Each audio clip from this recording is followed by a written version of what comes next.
Okay, we are going to mix alginate. So we have gotten our tray ready. Now we're ready to do our mix. Whenever you're working with alginate, you want to fluff your powder before, just to make sure if there's any powder that's settled that we kind of fluff it up a bit. So you'll open this up. I have clean gloves on right now.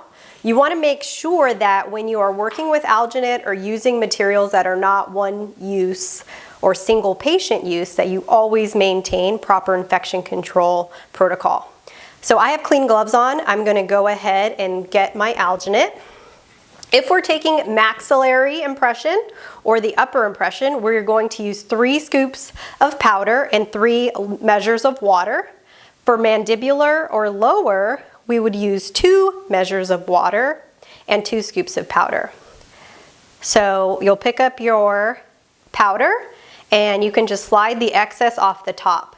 It's important to not pat it down because then your mix will become very thick. So just remove that top layer. We're going to mix for maxillary here. So I'll do the 3 scoops like we discussed. And that looks good. And I already had my water measured, the 3 measurements of water here. And we're going to incorporate it. You want to use room temperature water when you are mixing alginate.